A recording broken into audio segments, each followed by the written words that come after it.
எழுத்தாளர் நண்பர்களுக்கும் பதிப்பாசிரியருக்கும் நிர்வாக இயக்குனருக்கும் அனைவருக்கும் எனது வணக்கம் கலந்த நன்றிகள். இப்போ என்ன பேசுறது எப்படின்னு ஒன்றும் தெரியல. சின்ன வயசுலேருந்து தமிழ் கூடயே தான் வளர்ந்தேன். ஒரு 1ஆம் வகுப்பு படிக்கும்போது மெட்ரிகுலேஷன் ஸ்கூல் காம்படிஷன். என்ன காம்படிஷன் பார்த்தீங்கன்னா திருக்குறளில் எத்தனை அதிகாரங்கள் நீங்கள் மனப்பாடம் பண்ணிட்டு சொல்லணும் அப்படின்னு. அப்போ என் கூட எங்கள் அப்பா தான் திருக்குறள் புக்கை வச்சுட்டு சொல்லிக் கொடுப்பாரு. ஃபஸ்ட்டு எனக்கு அதிகாரத்தை செலக்ட் பண்ணி படிப்பேன். எல்லாரும் எனக்கு எப்படி படிப்பாங்கன்னா அப்படி வரிசையாக படிப்பாங்க. நான் அதிகாரத்தை செலக்ட் பண்ணி படிப்பேன். எங்கள் எதிர் வீட்டில் இருக்க அக்கா பார்த்தீங்கன்னா 133 அதிகாரமும் 1330 குறளுமே மனப்பாடம் பண்ணி சொன்னாங்க. அவங்கள பார்த்து இன்ஸ்பயர் ஆகி ஒரு 2ஆம் வகுப்பு படிக்கும் போதே ஒரு 33 அதிகாரம் கிட்ட நான் மனப்பாடம் பண்ணி வச்சிருந்தேன். ஓகே, எப்படின்னா அவங்க முதல் அடி சொல்லிடுவாங்க, இல்லை இறுதி அடி சொல்லிடுவாங்க. நாம அந்த குறள் கரெக்டாக சொல்லணும். அப்படி படிக்கும்போது ஒரு மேடவாக்கம், எனது ஊர் சென்னை, அங்கே உழவர் சந்தையில் என்ன கேட்டிருந்தாங்கன்னா நட்பதிகாரத்துலேருந்து ஒரு குறள் அது கேட்டாங்க. அதுவும் நான் கச்சிதமாக சொன்னேன். அதுக்கு எதிர்கடை, அதுக்கு அந்த எதிரில் தான் எங்கள் அப்பா காய்கறி கடையில் வேலை செஞ்சுட்டு இருந்தார். அப்போ அதுக்கு எதிரிலே நான் மேடையில் ஃபஸ்ட்டு பேசுனது மைக்கு பிடிச்சி பேசுனது ஒரு திருக்குறள் தான்.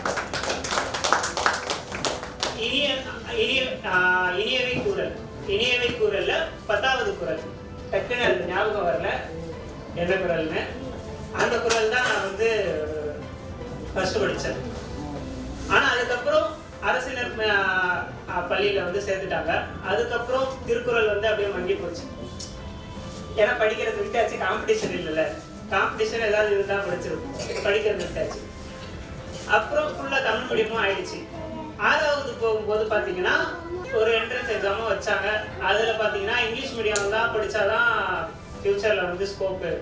ஏன்னா நீ இங்கிலீஷ்லேயே படித்தாதான் காலேஜில் நீ இங்கிலீஷில் தான் படிக்க போகிற, உனக்கு ஈஸியாக இருக்கும். தமிழ் மீடியம் படிச்சுட்டு இங்கிலீஷ் மீடியம் போனால் கஷ்டமாக இருக்கும்னு என்ட்ரன்ஸ் எக்ஸாம் வச்சாங்க. ஒன்றும் பெருசாக இல்லை, ABCD 1 2 3 டேபிள்ஸு காங்காசனா இதெல்லாம் எனக்கு நல்லா தான் தெரியும், நல்லா எழுதியிருந்தேன்.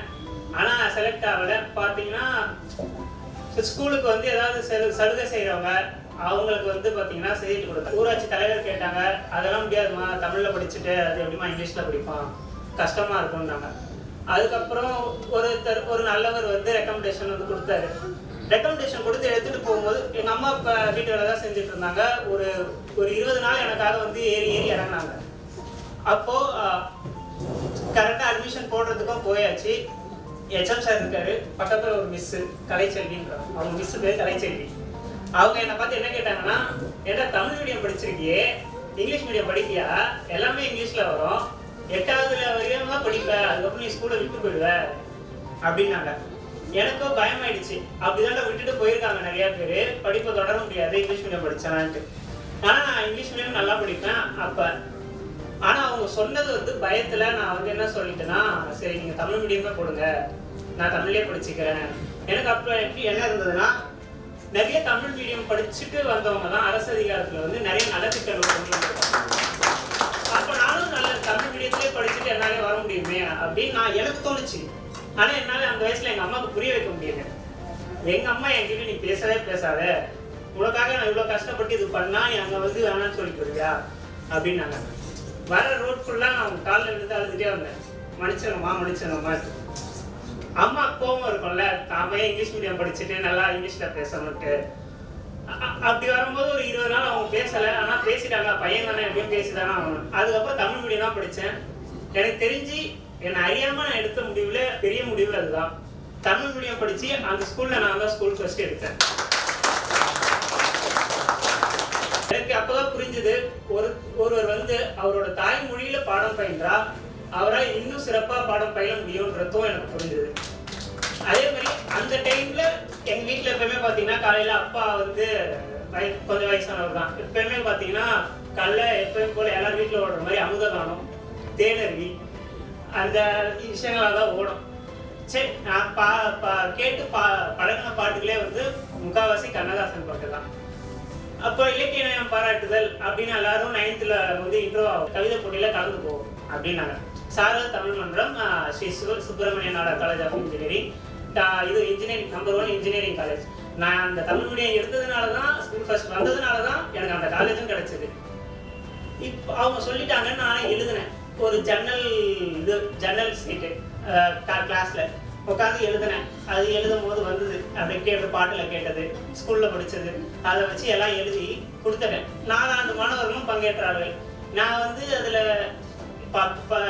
பரிசுக்கு இதெல்லாம் இல்லை, அவங்க சொன்னாங்க, நான் எழுதினேன். அவங்க வற்புறுத்தல் தெரில, பார்த்தா ரிசல்ட் வருது ஃபர்ஸ்ட்டுன்னு. தமிழுக்காக ஃபர்ஸ்ட் அந்த கவிதைக்கு ஒரு பரிசு கிடைச்சது. அதுக்கப்புறம் பார்த்தீங்கன்னா ஒரு 3 வருஷம், அந்த 3 வருஷத்தில் மொத்தமே ஒரு 7 கவிதை தான் எழுதியிருப்பேன். சும்மா அதுவும் காதல் கவிதைகள், காதல் பாட்டு மாதிரி தான் எழுதியிருப்பேன். அதுக்கப்புறம் வேலை கிடைச்சாச்சு, பிளேஸ்மெண்ட் வரும். பிளேஸ்மெண்ட் வரவே எல்லாம் பிஸி ஆகும். ஃப்ரெண்ட்ஸுக்கிட்ட அவங்கக்கிட்ட பேச முடியல, சரியாக பேச முடியல.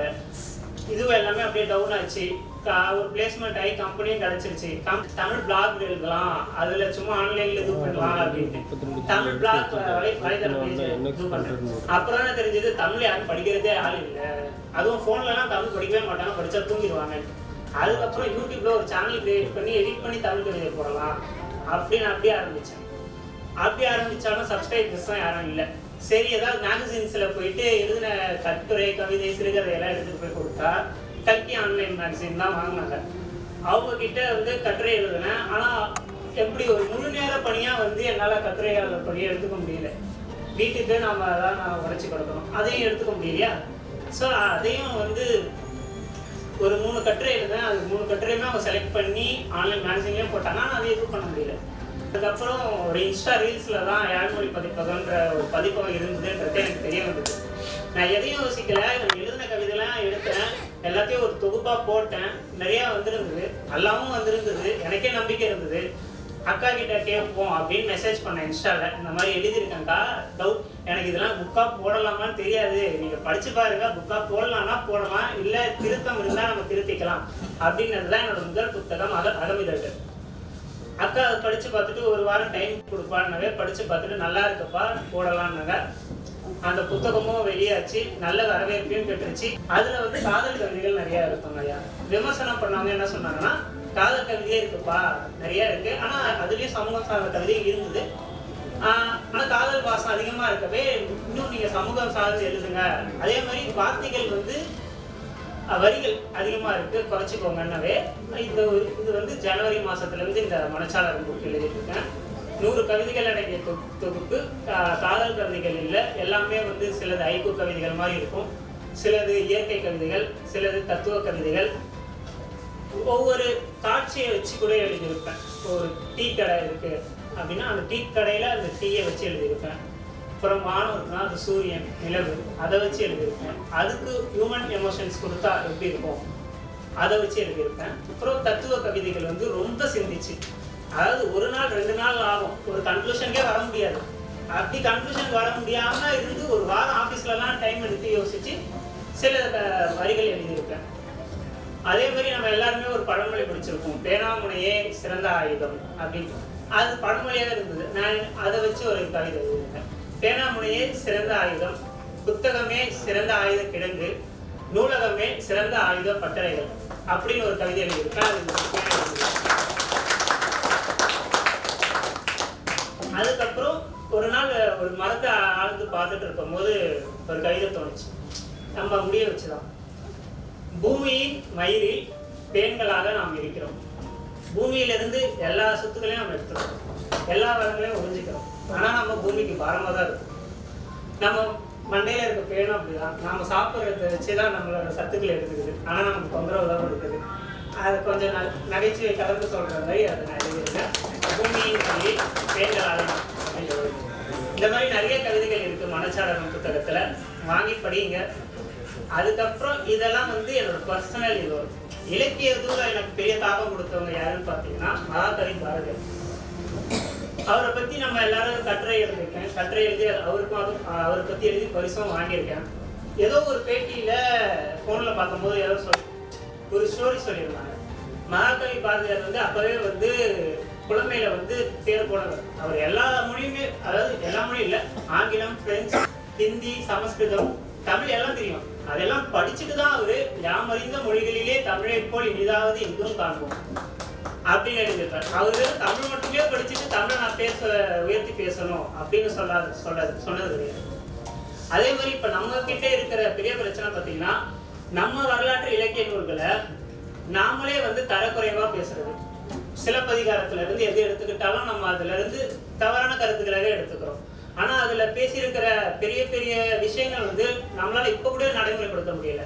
சிலப்பதிகாரத்துல ஒரு அரசவையே வந்து ஒரு பெண் போய் கேள்வி கேட்கிறான். அந்த அரசன் தான் செஞ்சது தப்புன்னு சொல்லி திருத்தி அங்கேயே மாண்டுக்கிறான். ஆனா இங்க இருக்கிற அரசியல்வாதிகள் யாருமே அதை செய்யவும் மாட்டாங்க, இப்ப வரையும் செஞ்சது இல்லை.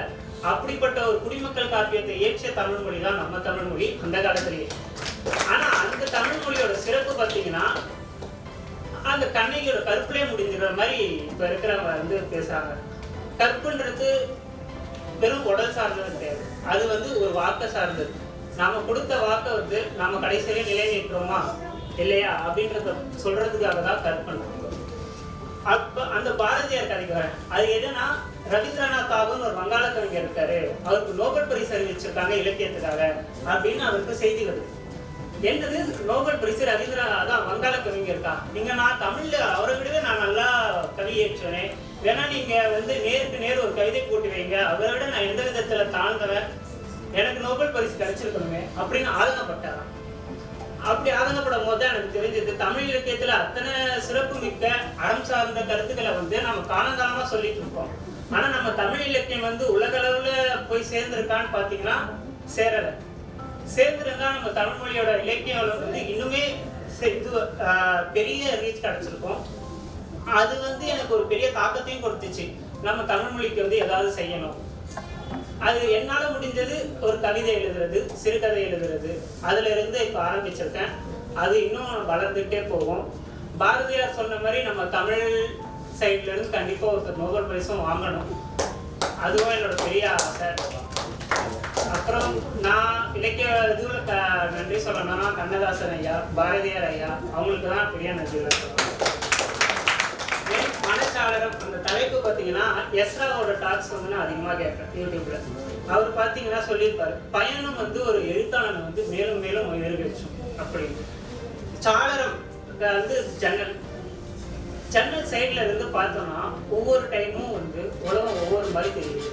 பேருந்து ஜன்னல்ல இருந்து பார்த்தா உலகம் ஒரு மாதிரி இருக்கு, ரயில் ஜன்னல்ல இருந்து பார்த்தா உலகம் ஒரு மாதிரி இருக்கும், ஏரோப்ளைன்ல இருந்து பார்த்தா உலகம் ஒரு மாதிரி இருக்கும்.